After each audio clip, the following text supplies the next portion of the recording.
नमस्कार, मेरा नाम कमर आगा है। आज के इस पॉडकास्ट में हम बात करेंगे अ, प्रधानमंत्री शहबाज शरीफ साहब ने जो एक बार फिर से ऑफ़र किया है भारत से बातचीत के लिए। और ये मैं समझता हूँ उनका ये दूसरा ऑफ़र है। वो चाहते हैं कोई मीनिंगफुल डायलॉग होना चाहिए, बातचीत हो जिससे मसलों का हल हो। और मसला फिर उन्हीं ने वही कहा है कि कश्मीर का वही पुराना राग भी अ, गाया है। और दूसरी तरफ ये भी है कि हमने ये भी देखा है कि जब भी पाकिस्तान में इलेक्शन करीब होता है, तो बातचीत की बात सारी पॉलिटिकल पार्टीज़ करने लगती हैं। उसका कारण ये है कि वहाँ की आम जनता चाहती है कि भारत से बातचीत हो, मसलों का हल निकले, आर्मी वापस बैरक में जाए और कश्मीर के चलते हुए आर्मी वहाँ पे सबसे पावरफुल इंस्टीट्यूशन बनी है, वो बनी रहेगी। दूसरी तरफ सेना है, सेना का भी एक उसूल ये है कि जब उसके ऊपर इंटरनेशनल प्रेशर या पाकिस्तान के ऊपर आता है या जनता का प्रेशर बढ़ता है, तो वो जो भी इलेक्टेड गवर्नमेंट होती है या स्वयं मुशर्रफ साहब उनको भी अलाउ कर देता है बातचीत करने के लिए।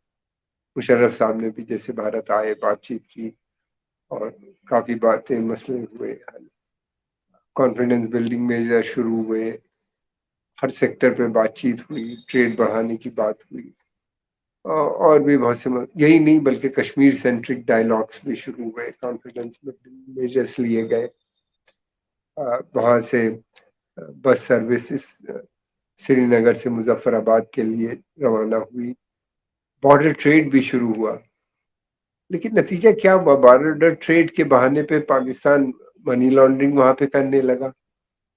एक स्टेज के बाद वो बंद करना पड़ा, वरना प्लान था कि वहाँ पे बैंक्स खुलेंगे, वहाँ के ऊपर अच्छा सा मार्केट डेवलप किया जाएगा, इंफ्रास्ट्रक्चर भी डेवलप किया जाएगा, सारी सब चीज़ें। और मनी लॉन्ड्रिंग और ओपीएम ट्रेड वगैरह रनिंग वगैरह वहाँ से शुरू कर दी। ड्रग का धंधा तो बाद में मजबूरन उसको रोकना पड़ा। दूसरी बात ये भी है कि पाकिस्तान बहुत ज़्यादा सीरियस है नहीं बातचीत करने के लिए। जब तक ये सेना सबसे पावरफुल इंस्टीट्यूशन है, बातचीत नहीं हो पाएगी। मुझे नहीं लगता कि हल हो पाएगा, इसलिए कि वो स्वयं नहीं चाहते। वो अलाउ तो करते हैं बातचीत को, और जब बातचीत किसी नतीजे पे पहुंचने लगती है तो कभी बॉम्बे ब्लास्ट हो जाता है, हमने देखा, या उससे पहले पार्लियामेंट के ऊपर हमला हो गया या किसी शहर के ऊपर या ट्रेन के ऊपर। इस तरह के ऊपर बहुत से हमले हुए और बातचीत का जो सिलसिला होता है वो बंद हो जाता है। पिछली दफे जो कॉन्फिडेंस बिल्डिंग मेजर और कश्मीर सेंट्रिक डायलॉग और सब कुछ हुए, तो फिर बाद में हुआ क्या कि बॉम्बे में ताजमहल होटल पे अटैक, एक साथ ट्राइडन होटल पे अटैक, सड़क के ऊपर फायरिंग हो रही है रेलवे स्टेशन के सामने, और कुछ रेस्टोरेंट में घुस के लोगों को मारा गया। जूइश सेंटर था एक, वहां जाके लोगों को मारा उस हाउस में। तो इस तरह की घटनाएं करते, वो जान के कर रहे थे इस तरह के आतंकवादी के बातचीत का मसला बस बंद किया जाए, इसलिए कि वो किसी अ, नतीजे पे नहीं पहुंचना चाहते। और फिर उसके बाद हॉस्टिलिटी बढ़ाते हैं। अ, भारत भी चाहता है कि बातचीत हो, मसलों के हल निकले। पहली बात तो ये कि पाकिस्तान को ये बात समझ लेनी चाहिए कि कश्मीर भारत का एक अटूट अंग है, और उसने जो कुछ भी कश्मीर की में जो ऑक्युपाइड टेरिटरीज हैं जिनके ऊपर उसने कब्जा बनाया है, उसको एक न एक दिन वापस करना। भारत जंग नहीं चाहता, लेकिन पूरी तरीके से तैयार है जंग के लिए भी। अगर लेना पड़ा तो वो ले सकता है। उसकी पहली प्रायोरिटी ये है कि बातचीत से मसले हल हो जाए तो ज्यादा बेहतर है। फिर उसके बाद ये भी है कि भारत की दूसरी कंडीशन, एक और जो कंडीशन है वो ये, अब भारत का कहना ये, अगर आपको बातचीत करनी है तो पहले आतंकवाद पे रोक लगानी पड़ेगी। जो वहां पे बड़े बड़े कैंप्स चल रहे हैं आतंकियों के, जिनको यहाँ पे ट्रेनिंग दी जाती है और फिर बाद में आर्मी की मदद से इन्फिल्ट्रेट किया जाता है भारत के अंदर, और हमने देखा कि आतंकवादी गतिविधियों को बढ़ावा मिलता है, जिससे ये जो प्रथा है उनकी चली आ रही है काफी समय से, इसमें उनको रोक लगानी पड़ेगी। जब तक इसमें रोक नहीं होगी तब तक कोई मीनिंगफुल डायलॉग या बातचीत किसी नतीजे पे नहीं पहुंचेगी। और भारत इस बात पे पूरी तरीके से सहमति है, यहाँ सभी पॉलिटिकल पार्टीज में सहमति है।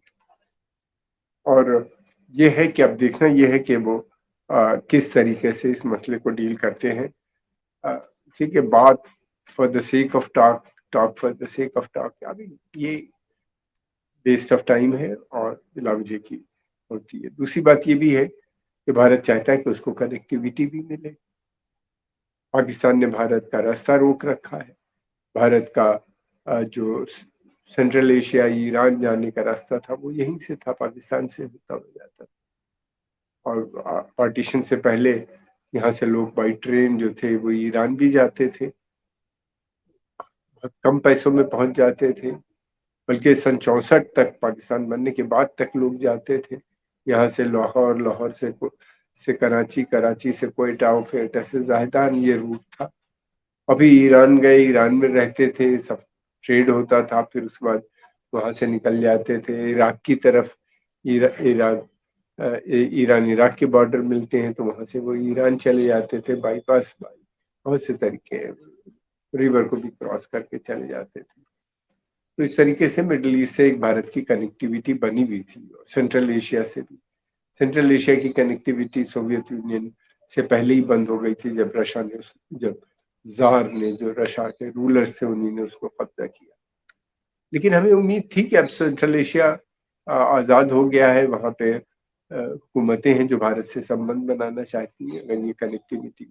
लेकिन भारत को बहुत ज़्यादा उसकी फिक्र भी नहीं है। अगर पाकिस्तान कनेक्टिविटी नहीं देता तो भारत अब चाबहार पोर्ट बना रहा है ईरान के अंदर, और उस चाबहार पोर्ट को नॉर्थ साउथ फ्रेट कॉरिडोर से कनेक्ट कर दिया जाएगा, यानी सेंट्रल एशिया के ज़्यादातर देश, और फिर उसके बाद अजरबैजान, कॉकेशस के कुछ देश और रशिया इस तरीके से कनेक्टेड हो जाएंगे, और वहां से रशिया से eastern Europe, western Europe connect. तो बहुत ज़्यादा भारत से चाबहार का रास्ता केवल 2 से 3 दिन तक का कवर होता है बाई शिप यहाँ से, और फिर वहां से बाई रोड। भारत हो क्या रहा है कि बातचीत न होने से पाकिस्तान की इकोनॉमी पे बहुत असर पड़ रहा है। भारत की तो लगातार इकोनॉमी भी बढ़ती चली जा रही है, 6 से 8% इकोनॉमिक ग्रोथ लगातार हो रहा है। तकरीबन 3 ट्रिलियन की हमारी इकोनॉमी है, अगले आने वाले समय में, अगले 3-4 साल में ये 6 ट्रिलियन हो जाएगी। ये डबल होती जाती है हर 5 साल पे, इस तरीके से बढ़ती हुई नजर आती है। फास्टेस्ट ग्रोइंग इकोनॉमी कहा जाता है। और तो भारत कुछ ही समय में हम यूरोप के अधिकतर देशों से बड़ी हमारी इकोनॉमी हो जाएगी। 3rd प्लेस पे अब भारत की इकोनॉमी होगी, अमेरिका, चाइना, उसके बाद भारत। इस तरीके से भारत फिक्र, लेकिन पाकिस्तान का बहुत इफेक्ट होता है। हमारा पाकिस्तान के साथ पहले लगभग $5-6 बिलियन का ट्रेड था, जिसमें डायरेक्ट ट्रेड जो था वो बहुत कम था, और बाकी ट्रेड जितना था ये फ्री पोर्ट, दुबई है, सिंगापुर, इधर उधर से पाकिस्तान 4-5 बिलियन डॉलर का सामान खरीदते, जो उनको महंगा पड़ता था। यहाँ से कनेक्ट, उनको कोयला चाहिए, भारत से बहुत आसानी से जा सकता है, उनकी बिजली, विद्युत बनाने के काम में आएगा, और बहुत दूसरी इलेक्ट्रिसिटी जनरेट होगी तो उनके यहाँ और भी बहुत सी चीजें होंगी। वो साउथ अफ्रीका और पता नहीं कहाँ कहाँ से कोयला खरीदते हैं, और उनको बहुत सी ऐसी चीज़ों की जो ज़रूरत है भारत से जा सकती है, मिल सकती है। और भारत को भी उनकी कॉटन है, उनका और बहुत सी चीज़ें हैं, भारत भी लेगा उनसे। लेकिन ये है कि वो उससे जो नुकसान हो रहा है वो पाकिस्तान का बड़ा हो रहा है। फिर उसके अलावा ये भी है कि हमने देखा कि जो पॉलिसी है पाकिस्तान की, बेसिक पॉलिसी जो कि आतंकवाद को आगे बढ़ाती है, जिसमें पाकिस्तान जो है वो आतंकवाद को एक अपना एक इंस्ट्रूमेंट की तरह, एक जरिया बना के उसको अपना इन्फ्लुएंस बढ़ाने की कोशिश करता है। पाकिस्तान के माध्यम से उसने अफगानिस्तान को बर्बाद किया, फिर उसके बाद ये हुआ क्या, प्रो पाकिस्तान तालिबान गवर्नमेंट का वहां पे गठन करेंगे। लेकिन जब तालिबान की दोबारा से हुकूमत बनी तो उन्हीं ने पाकिस्तान से उन्होंने पाकिस्तान चाहता था कि जिस तरीके से वहाँ डोमिनेशन, उन्हीं ने पाकिस्तान से जो ये जो डिक्टेट थी उसको लेना बंद कर दिया और अपने इंटरेस्ट में काम करने लगे। अब वो डायरेक्टली चाइनीज कंपनीज और बड़ी बड़ी दूसरी कंपनी से इन्वेस्टमेंट लाने की बात करते हैं। तो चाइना ने, जो पाकिस्तान ने सोचा था कि अफगानिस्तान से हमें बहुत फायदा होगा, वहाँ पे लगभग 2-2.5 ट्रिलियन डॉलर के असेट्स हैं, ऑयल, गैस, कॉपर और बहुत से दूसरी चीजें पाई जाती हैं, उनका हम लूट मचाएंगे, वो तो नहीं कर पा रहे। भारत ने सोचा था कि कश्मीर के ऊपर अराजकता फैला के और वहां के ऊपर अपना भारत को बड़ा नुकसान पहुंचाएंगे, वो भी नहीं हो पाया। और पाकिस्तान इस चक्कर में पराया स्टेट डिक्लेयर हो गई और इकोनॉमी भी उनकी बिल्कुल कोलैप्स पे है अब। और हालात दिन ब दिन बिगड़ते जा रहे हैं। वर्ल्ड बैंक और IMF के ऊपर डिपेंडेंट है, उनसे जब कुछ पैसा मिल जाता है तो कुछ दूसरे मित्र दोषों से पास जाते हैं, वहां से लाते हैं, फिर 3-4 महीने में पैसा खत्म हो जाता है और इस तरह का ये एक साइकिल चल रहा है। ये साइकिल जो है बहुत समय तक नहीं चल पाएगा, इसलिए कि आपकी तो उनको मिल भी गया, लोन लोगों ने दे दिया। और दूसरी बात ये कि अब आतंकवाद जो उन्होंने फैलाया था वो खुद उसके भी शिकार होते जा रहे हैं। कुछ आतंकवादी संगठन, तहरीक तालिबान पाकिस्तान, इसमें कई संगठन है जुड़े हुए, ये पाकिस्तान की सेना पे अटैक कर रही है, पाकिस्तान के पुलिस फोर्सेस को मान रहे हैं। इनका मानना यह है कि पाकिस्तान जो है वो सही इस्लामिक स्टेट नहीं है, जबकि ये इस्लाम के नाम पे बना है और वो सही इस्लामिक स्टेट को का गठन करने की बात करते हैं और लगातार इनको पकड़ उनके चलते हुए हमलों की वजह से पाकिस्तान में कोई फॉरेन इन्वेस्टर पैसा नहीं इन्वेस्ट करने पे राजी होता। सऊदी अरेबिया बहुत समय से कह रहा है कि वो एक बॉर्डर पोर्ट के पास सिटी में एक ऑयल रिफाइनरी लगाएंगे 10 बिलियन की, जिसका भी उन्होंने MOU भी साइन किया। MOU साइन करने के तुरंत बाद कुछ 2 दिन के बाद जो है वहाँ के ऊपर पाकिस्तान में जो खैबर पख्तूनख्वा में जो वहाँ का प्रांत है उसके ऊपर एक मिलिटेंट स्ट्राइक हुई, जिसमें जमीयतुल उलमा इस्लाम जो बहुत ही कट्टरपंथी धार्मिक संस्था है, उसके बहुत से लोग 40-50 लोग मारे गए और 200 के करीब जख्मी हो गए। इन हालात पे MOU जो साइन भी किया है, मुझे नहीं लगता कि सऊदी अरबिया इन्वेस्ट करेगा। मेरे कहने का तात्पर्य ये है कि इस पूरी एक्सरसाइज से आतंकवाद की जो उन्होंने पूरी दुनिया में फैलाया, पाकिस्तान की सेना को तो भले फायदा हुआ हो कि वो सत्ता में बनी हुई है उसकी मदद से, और वो सबसे पावरफुल इंस्टीट्यूशन है, मगर पाकिस्तान तबाही की तरफ बढ़ता हुआ नजर आता है। उसको हर तरह के नुकसान हो रहे हैं और उसकी इकोनॉमी के साथ साथ पॉलिटिकल इंस्टेबिलिटी भी वहाँ नजर आती है। और जो आने वाले समय में और जिस तरीके से आतंकवाद वहाँ पे बढ़ रहा है, खाने पीने की कीमतें बढ़ रही है, वो एक बड़ी समस्या पाकिस्तान के सामने इस समय खड़ी है, जिससे निपटना मैं समझता हूँ कोई आसान काम नहीं होगा।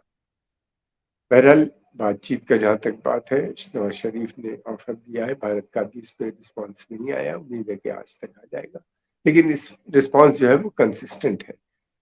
भारत एक तो ऐसे एडमिनिस्ट्रेशन से क्या बातचीत की जाए जो अगले 10-12 दिन के अंदर सत्ता में नहीं रहेगा, नंबर 1। नंबर 2, वहाँ पे इलेक्शन के बाद क्या होगा, इलेक्शन होंगे नहीं होंगे, अगर इलेक्शन होंगे तो कौन सत्ता में आएगा, वहाँ के इंटरनल हालात क्या होंगे, ये भी सब भारत देखेगा। हम सभी देख रहे हैं कि जिस तरह से बिगड़ते हुए हालात हैं, इन बिगड़ते हुए हालात में किससे बात की जाए, कौन, अगर बातचीत होती है किसी मसले पे सहमति बनती है तो कौन उसको डिलीवर कर पाएगा, ये सारे सवाल भारत के सामने खड़े हैं। और भारत की जो कंडीशंस है उसमें अभी तक कोई भी कंडीशन इन्होंने पूरी करनी नहीं बात की। बहरहाल हम लोग को कुछ समय और वेट करना चाहिए, देखते हैं कि किस तरीके से पाकिस्तान के हालात बिगड़ते हैं, भारत का क्या रिस्पॉन्स होता है।